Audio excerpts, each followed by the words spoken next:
Magandang umaga, Pilipinas. Narito ang latest kay Bagyong Paulo. Lumakas pa nga ho ito at ngayon ay taglay ang maximum winds na 100 kilometers per hour near the center at gustiness na umaabot po sa 125 kilometers per hour. Ang kanyang naging pagkilos sa mga nakalipas na oras ay pakanluran, hilagang kanluran at 20 kilometers per hour. At based po sa latest available data, nakita ang sentro nito sa layong 150 kilometers silangan ng Kasiguran, Aurora. So malapit na po, napakalapit na nito sa ating kalupaan. Ilang oras na lamang ay lalapit na ang sentro sa ating landmass. At kailangan po natin tandaan na bago pa lumapit o bago pa mag-landfall, ay mauuna na pong maranasan ng ating mga kababayan dito sa Northern at Central Luzon ang kalahating parte ng diametro ng bagyo. Kaya't kaugnay dyan, based po dito sa latest radar imagery po natin, narito po yung sentro ng bagyo at approaching na po ito papunta dito sa southern portion ng Isabela o northern portion ng Aurora as its entry point. So nakikita po natin ang possible landfall ay northern portion ng Aurora o kaya naman ay sa southern portion ng Isabela. Pero bukod dyan, bukod sa landfall ay ngayon nga po as early as now, nararanasan na at nakaka-apekto na yung kalahating parte ng bagyo, ng diametro ng bagyo. Dito po sa Cagayan, Isabela, Quirino, Aurora, maging sa ilang bahagi ng Quezon Province at yung mga pag-ulan, ramdam din ho sa malaking bahagi ng Bicol Region. Based na rin sa latest track na ipinalabas po natin.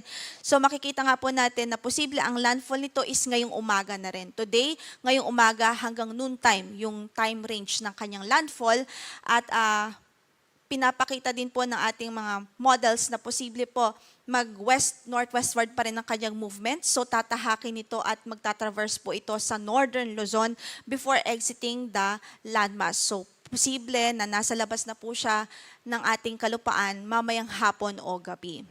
And then, ang kanyang exit sa PAR, inaasahan po natin by Saturday or early morning, so madaling araw ng Sabado ho yan. Kaugnay dyan, signal number 3 pa rin, nakataas ngayon sa northern portion ng Aurora, central and southern portions ng Isabela, sa northern portion ng Quirino, northern portion ng Nueva Vizcaya, Mountain Province, Ifugao, southeastern portion ng Abra, northern portion ng Benguet, central and southern portions ng Ilocos Sur, habang signal number 3 din sa northern portion ng La Union. Ito po yung mga lalawigan o mga lugar kung saan ay inaasahan natin mararanasan nga po yung pinakamalakas na epekto ng hangin na dala po nitong si Bagyong Paulo.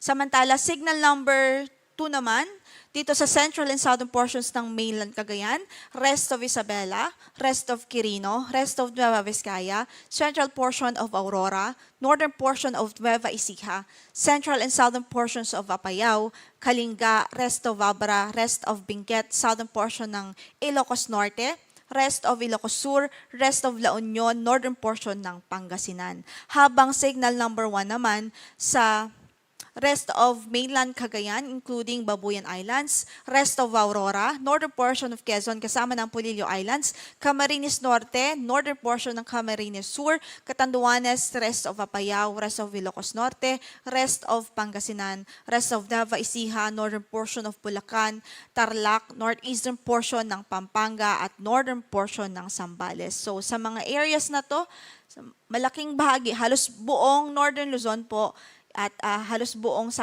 Central Luzon at ilang bahagi ng Southern Luzon, nakataas ang ating signal. So sila po yung directly affected ng bagyo.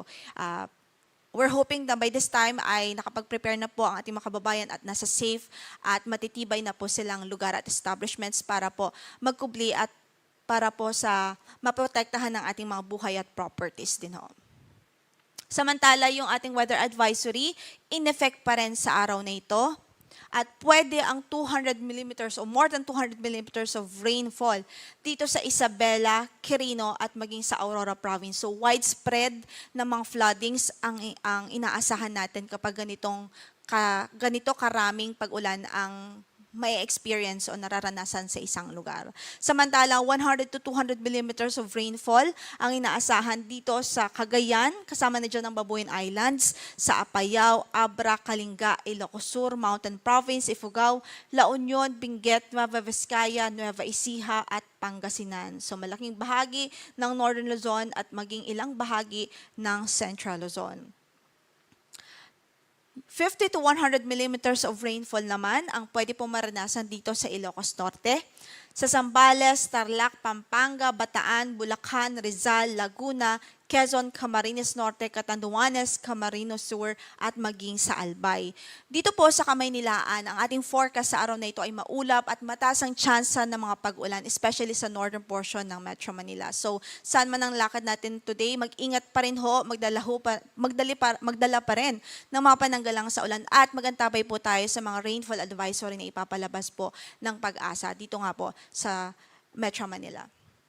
Ang gale warning natin ay nakataas pa rin sa eastern coast of Cagayan kasama ng Isabela, eastern coast of Aurora, Batanes, Babuyan Islands, northern coast of Cagayan kasama na ang Ilocos Norte at Ilocos Sur. So hindi pa rin ho ina-advise ang pagpapalaot doon, especially dahil may paparating tayong bagyo. Napakadelikado po, maalon hanggang sa napakaalon ng kondisyon ng ating karagatan doon. At para naman sa ating storm surge warning, meron po tayong inaasahan at pwede pong maranasan na 2.1 to 3 meters of wave height dito po sa Aurora, Cagayan at maging sa Isabela. So halos buong Isabela, northern portion ng Aurora at northern and eastern portion ng Cagayan Province. Samantala, 1 to 2 meters naman ang pwedeng maranasan sa natitirang bahagi pa ng Aurora, sa Polillo Islands, at dito po sa Ilocos Norte, Ilocos Sur, maging sa La Union at Pangasinan. Yan muna ang latest mula dito sa Pag-asa. Ang next na bulletin po natin will be at 8 a.m. Maya-maya lamang ho yan. At very crucial po itong mga oras na ito dahil nga approaching na itong bagyo. Kaya't iba yung doble at triple ang pag-iingat ng ating abiso sa ating mga kababayan, lalong-lalo na doon sa Northern at Central Luzon. Ito po si Lori de la Cruz Galicia. Magandang umaga po.